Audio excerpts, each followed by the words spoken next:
Reels वाली बहू। प्रज्ञा को रील्स बनाने का बड़ा ही क्रेज है और वो दिन भर रील्स बनाती रहती है। खाते पीते घूमते फिरते घर में कॉलेज में रील्स बनाने के कारण प्रज्ञा पूरे कॉलेज में हाईलाइटेड है।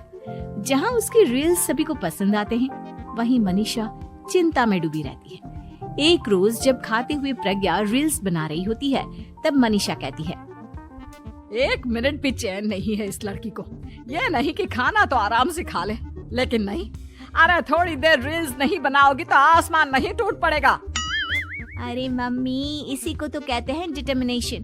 तुम नहीं समझोगी ये सब। ए भगवान, इस लड़की को सद्बुद्धि दे। जब देखो तब टेढ़ा बाका मुंह बनाती रहती है। मनीषा की बात का प्रज्ञा पर जरा भी असर नहीं होता और वो खाते खाते रील्स बनाती रहती है। दिन बीतने लगते हैं और देखते देखते प्रज्ञा का कॉलेज भी खत्म हो जाता है।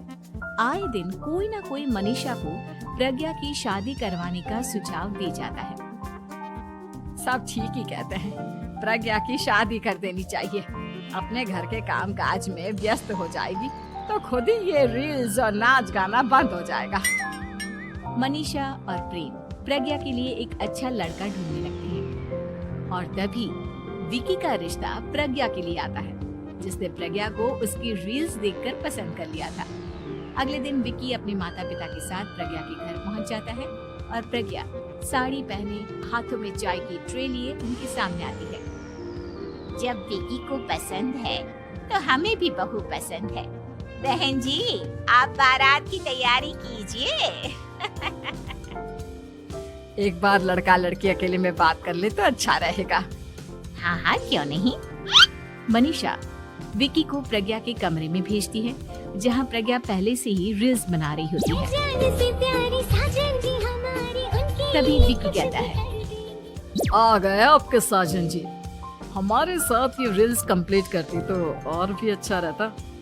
अच्छा जी, अब आ ही गए हैं तो बना ही लेती हूँ आपके साथ। दोनों मिलकर रील्स बनाते हैं। जब वी मीट और तुरंत पोस्ट भी कर देते हैं। फिर विकी कहता है, जब आप साड़ी में चाय लेकर आई तब मुझे लगा कि कहीं मैं गलत घर में तो नहीं आ गया। अब सही है।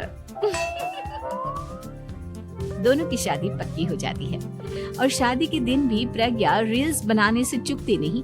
यहाँ तक कि बारात के समय भी नाचते हुए रील्स बनाती है।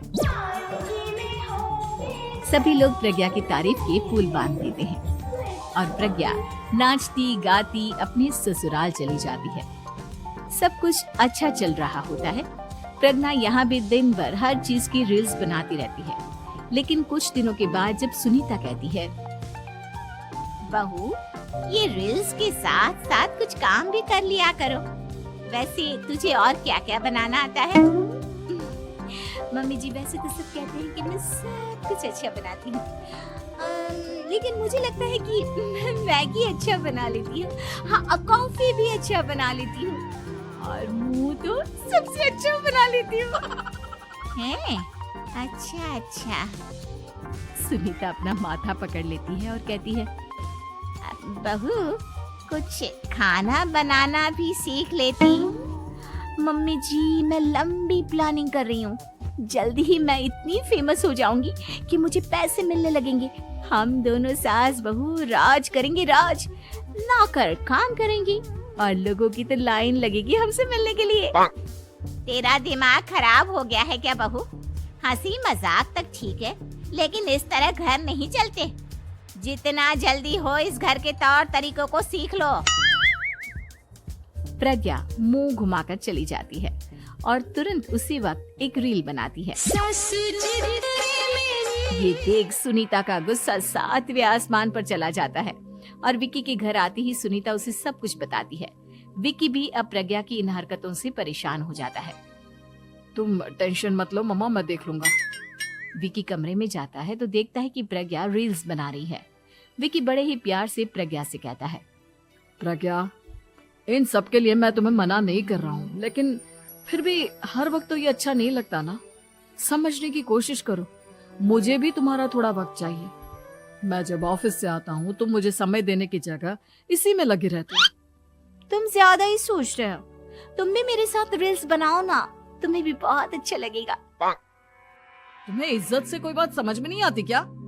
दिमाग खराब हो गया है तुम्हारा इस चकाचौंध से। अगर तुमने अपना रवैया नहीं बदला तो मैं तुमसे दूर चला जाऊंगा। तुम ही रिश्ता लेकर आए थे, मुझे लड़कों की कमी नहीं थी और ना आज है। विकी दरवाजा पटक कर चला जाता है। धीरे धीरे विकी प्रज्ञा से दूर होता जाता है।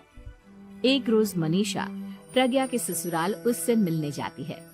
तब सुनीता उससे कहती है, बहन जी, अब आई हैं तो कुछ दिन यहाँ रहकर जाइएगा, आप ही का घर है।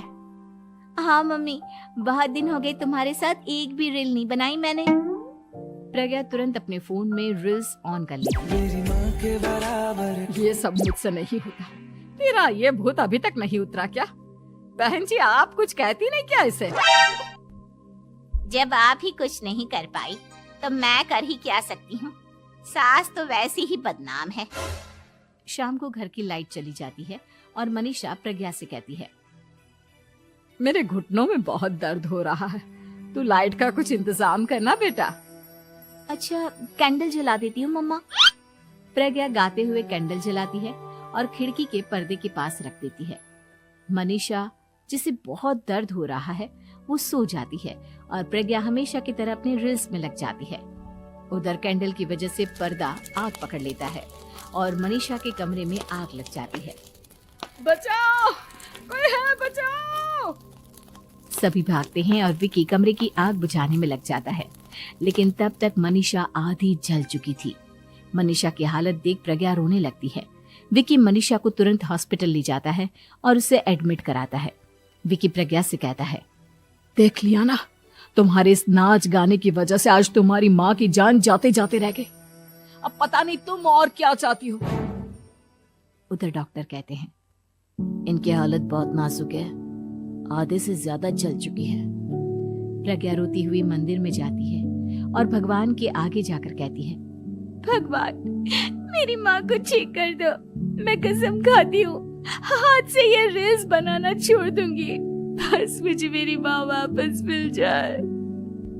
2 दिन बीत जाते हैं और मनीषा खतरे से बाहर आ जाती है। पेशेंट अब ठीक है, आप लोग उनसे मिल सकते हो।